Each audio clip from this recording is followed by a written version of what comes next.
The office smelled faintly of dust and boiled tea, a scent that clung to the old bricks of the building as stubbornly as the ivy outside its windows. Mara Elwood sat in her corner cubicle, her fingers moving across the keyboard with mechanical precision. Her job was data entry. Hours spent copying faded ink into glowing screens. Property taxes, land deeds, the occasional inheritance dispute. Nothing glamorous, nothing dangerous. That was the appeal. The office was quiet at this hour, the rain ticking softly against the high windows. Most of her colleagues had gone home, but Mara stayed late more often than not. It was easier to keep to herself when the office emptied, easier to let her thoughts drift. She liked order. Numbers didn't lie, not unless someone told them to. Tonight, the screen flickered as she entered the week's property transfers into the system. Pages of handwritten ledgers lay open beside her, their lines uneven from years of use. Mara's eyes moved carefully from one column to the next, owner, address, purchase amount, until something snagged at her attention. A sale for a small cottage on Whitlock Lane. The deed said the property had been purchased last year for $85,000. The ledger, however, recorded the transaction twice, once for $85,000 and again for $1. She frowned, double-checking the figures. It wasn't the first oddity she'd come across, but it was unusual to see it written so boldly. Perhaps a clerical error, perhaps nothing. She made a note in her margin book, the one she kept for personal curiosities. Her pen scratched quietly. Whitlock Lane, duplicate entry. She slid the ledger aside, moving on to the next. But it happened again. This time an old boarding house listed under two different names. Same address, same date, but the owner had been crossed out in one version and rewritten in cramped red ink in the other. Red. Mara paused, tracing the ink with her fingertip. She didn't recall ever seeing that before. She leaned back in her chair, the glow of the screen reflecting in her tired eyes. For a moment, she listened to the hum of the building, the low groan of pipes carrying hot water, the shuffle of the night cleaner's mop down the corridor. Then she turned back, entered the record faithfully into the system, and closed the book. This was not her business. She was here to type, not to investigate. Yet, as she packed her bag and buttoned her coat, Mara couldn't shake the sense that the red ink was staring back at her, daring her to look closer. On the walk home, the town seemed darker than usual. The street lamps along the high street glowed dimly in the drizzle, casting long shadows across cobblestones slick with rain. Windows of the closed shops reflected her silhouette back at her, fractured and ghost-like. She pulled her collar up, walking faster, eager to get to the safety of her flat. But even there, in her narrow little apartment above the greengrocer's, she found no peace. As she set her bag down, she couldn't resist opening the margin book again. Her handwriting looked stark in the lamplight. Whitlock Lane, boarding house, red ink. She tapped the page with her pen, thoughtful. Maybe tomorrow she'd ask someone in records if they'd seen these entries before. Maybe she'd dig into the archives herself, or maybe she'd leave it be. Mara closed the book firmly, switched off the lamp, and sat for a long while in the dark. The rain outside grew heavier, battering the glass. She told herself she was being foolish, that she was tired, that ledgers didn't mean anything more than numbers on a page. But in the quiet of that small room, Mara Elwood knew something had shifted. Her routine had cracked just slightly, and through that crack seeped a darkness she could neither name nor ignore. The following day crawled by in its usual grey rhythm. Mara sat at her desk, surrounded by stacks of ledgers, their cracked spines creaking when she opened them. She moved through the morning's entries with the same meticulous pace as always, but her thoughts kept circling back to the red ink from last night. When she finally reached the next ledger in the pile, she flipped it open with a kind of wary anticipation. Columns of names stared back at her, neatly inked in black. For a moment, she felt foolish. Had she really let herself lose sleep over a clerical quirk? Then she saw it. Halfway down the page, tucked between a pair of routine property transfers, was another red scrawl. Not just numbers this time, but a name, written with such pressure that the pen had almost torn the paper. Peter Halloway. The ink bled across the fibers, sharp and angry, as though someone wanted to mark him out, to brand him. Mara frowned, copying the record carefully into her system, though her fingers hesitated on the keys. The house was a modest one on the edge of town, nothing remarkable. But why had the name been marked in red? Her pen hovered over her margin book, then dropped the words into place. Peter Halloway. Red ink. That evening, she left the office earlier than usual. The rain had cleared, leaving the town washed in the dim glow of twilight. She passed the newsagent on her way home, the bell above the door jingling as she stepped inside. Mr. Kersey, the proprietor, sat half asleep behind the counter, a cigarette burning low in the ashtray beside him. "Evening, Mara," he murmured, nodding toward the stack of evening papers. She dropped a few coins on the counter and unfolded one as she stepped back into the street. The headline stopped her dead in her tracks. Local businessman found dead. Foul play suspected. Her eyes scanned the column, her pulse quickening. The victim, Peter Halloway, discovered in his workshop on the outskirts of town. Cause of death, undisclosed. Police investigating. Mara's breath misted in the cool air. She read the name again and again, her hand tightening on the paper until it crumpled. The ink in the ledger hadn't just been strange, it had been a warning, a marker.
You work at the archives, don't you? He asked. Yes, why? Inspector Corbin Shaw, though these days I suppose I'm just Shaw. What do you want from me? Only to warn you. Halloway wasn't the first, and he won't be the last. This town's ledger is dirtier than it looks. What do you mean? You already know.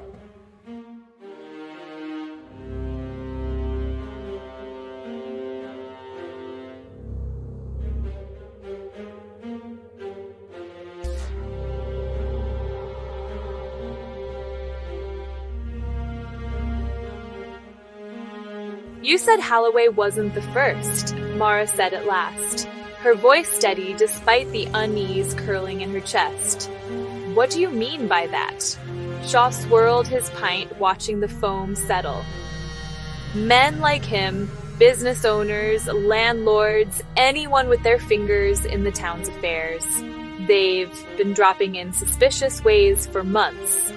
The papers only print half of it. The rest is kept quiet.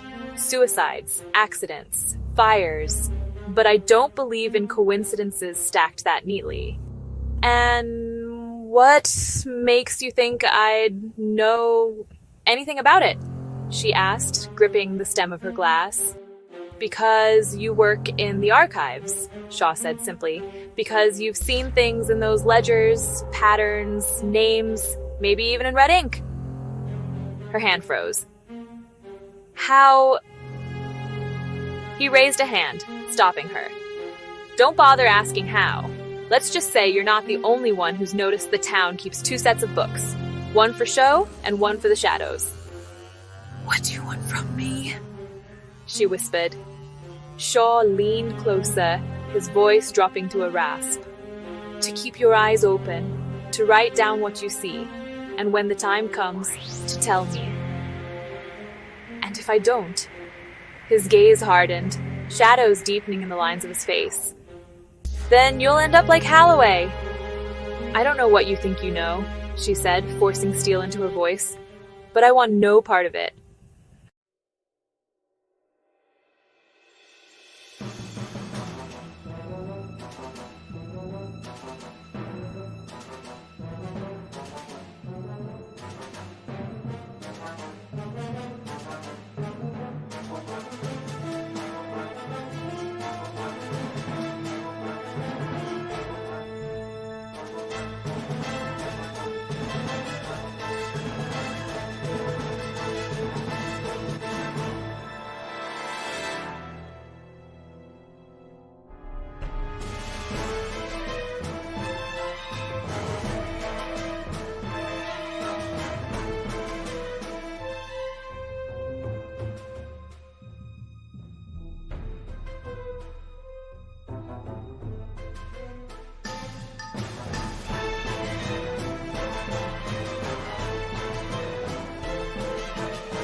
The archive office felt different that morning.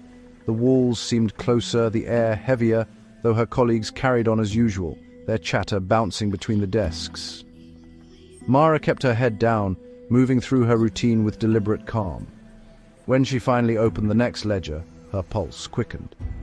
The entries were ordinary at first. A bakery changing hands, a small parcel of farmland passed to a nephew. Then the anomalies began to surface. Figures overwritten, addresses crossed out, margins filled with numbers that had nothing to do with property at all, strings of digits that looked more like bank accounts than deeds. And always, always, the red ink. This time, it wasn't just names. Next to one entry, beside a townhouse on Wilmot Street, someone had written a word in that same angry red. Silenced.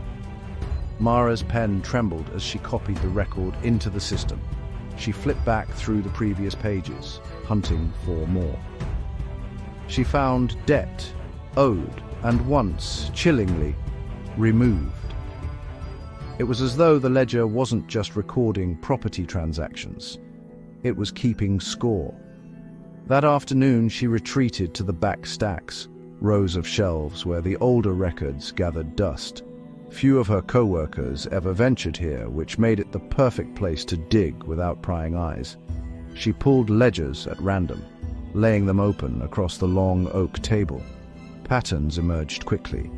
Properties sold for absurdly low prices, then resold months later at market value. Estates transferred between shell owners who never appeared in person, and threaded through all of it, names marked in red. When she cross-referenced those names with the newspapers, the pattern was undeniable. Many of them had turned up dead, or vanished, or left town suddenly under mysterious circumstances. The ledger wasn't just a book of records. It was a map of power, and of the people crushed beneath it. By the time the office lights dimmed for closing, Mara had filled pages of her margin book with notes and connections. Her hands ached from writing, her eyes from scanning. She told herself she'd stop, that she'd take it home and think it through. But as she packed her things, she sensed movement in the far aisle. She froze, listening, the shuffle of shoes, the soft scrape of a ledger sliding back onto a shelf. "Hello?" she called, her voice brittle. No answer. She edged down the aisle, her footsteps muffled against the worn carpet. The shelves loomed tall on either side, shadows gathering between them. She turned the corner and found nothing. Just dust, ledgers, and silence. Still, the feeling of being watched clung to her skin. Mara shut off her desk lamp and left in a hurry, her heart pounding. The town outside seemed darker than ever, the narrow streets twisting like a maze she might never escape. That night, she locked her door and wedged a chair beneath the handle. She sat at the table with her notes spread around her, the single lamp casting long shadows across the room. Somewhere beyond her window, footsteps echoed faintly on the cobblestones. Slow, measured, and then they stopped. Mara held her breath, waiting, straining to hear. After a long silence, the footsteps resumed, fading into the night. She exhaled shakily, gathering her notes close. The shadows were tightening around her, and she feared the ledger would not stop until it claimed her name too. Morning broke pale and misty, the kind of weather that blurred the edges of the town into shades of grey. Mara dragged herself through her routine, tea left untouched on the counter, the walk to work punctuated by glances over her shoulder. The footsteps from the night before still echoed in her mind. At her desk she tried to focus, but the office felt different. Too quiet. Colleagues offered polite smiles, yet their eyes seemed to linger. She couldn't tell if it was her imagination or if they knew. Knew she was digging into things best left alone. When she reached into her bag for the margin book, she found something that made her blood run cold. Folded neatly between its pages was a new slip of paper. Her hands shook as she opened it. "Stop digging, Mara, or you'll join them." The same jagged handwriting, the same cruel certainty. She shoved the paper deep into her desk drawer and forced herself to breathe evenly. Whoever had left it hadn't needed to break into her flat this time. They'd slipped it into her belongings without her noticing, which meant they'd been close, very close. That evening she didn't go straight home. Instead, she took the long way around, walking down narrow side streets, doubling back, trying to shake the prickling sense of being followed. The town was quiet, shop fronts shuttered, lamps glowing through the fog like watchful eyes. When she finally stepped into the Rose and Crown, the warmth of the pub hit her like a wave. She scanned the crowd quickly, half hoping, half dreading to see him. Shaw was already there. He sat in the corner, nursing a whiskey this time. His eyes flicked to hers the moment she entered, as though he'd been waiting all along. "Mara, someone's been in my flat and my desk at work." "And Shaw, what did they leave you?" spanted Mara. "A warning! They know I'm looking." And Shaw, "Then you're closer than you think. They're watching the records. You'll find every secret in those ledgers. Laundered money, rigged auctions, false ownerships. But the people behind it don't care about bookkeeping. They care about control, and they'll kill to keep it." Mara, "And you, why do you care?" And Shaw, "Let's just say I've seen what happens to people who cross them. A family ruined, careers destroyed, lives ended, mine included." And Shaw, "You've stumbled into a game that's been running in this town for decades, and the moment you wrote those names down, you became a piece on the board. Run, Mara. Then, what do I do?" And then Shaw, "You choose. Walk away now, burn your notes, forget the ledgers, and maybe they'll leave you alone. Or keep digging and risk ending up another entry in red." Mara, whisper, "I want the truth." Shaw, "Then you'd better be ready, because they won't stop at warnings next time." When Mara returned home that night, the air inside her flat felt wrong again. Too still, too heavy. She moved through the rooms carefully, checking the locks, the windows, the shadows in every corner. Nothing seemed disturbed. But on her pillow, waiting neatly as though left by unseen hands, lay a single red pen. She stared at it, her breath caught in her throat. The message was clear. The next name they wrote down could be hers. The town council met in a room that smelled of lemon polish and old money. It sat on the third floor of the town hall behind heavy doors and brass handles that had been polished 1,000 times by hands that liked the sound of power. Mara had never been inside. The public never needed to be. But a ledger didn't care for propriety. It cared for truth, however shredded and filthy, and tonight Mara meant to feed it a little light. You shouldn't be here, Lydia whispered, as if the walls had ears. If they find out you've been copying files. They already know I read, Mara said, folding her hands to hide how much they trembled. They've been warning me. Lydia's jaw tightened. Warnings are for those they still think they can scare into obedience. If they wanted you gone, you'd be gone. But they want you watching. They like to see who notices. Why would they want me watching? Mara asked. Because not all leaks are bad for them, Lydia said. A leak that points to a dead end can quiet a town. One that leads to the right names gets buried. They control both. Don't be naive, they're careful.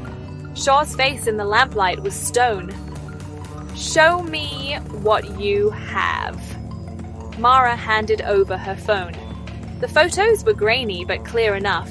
Red inked names, odd transfers, numbers that matched shell companies she'd traced to empty front offices. Lydia leaned over, her finger hovering above one image. That address, she murmured. Wilmot Street, that townhouse, the one marked silenced. The deed was altered last year. The transfer was recorded under the name of Hargrave Holdings. Shaw's lips thinned.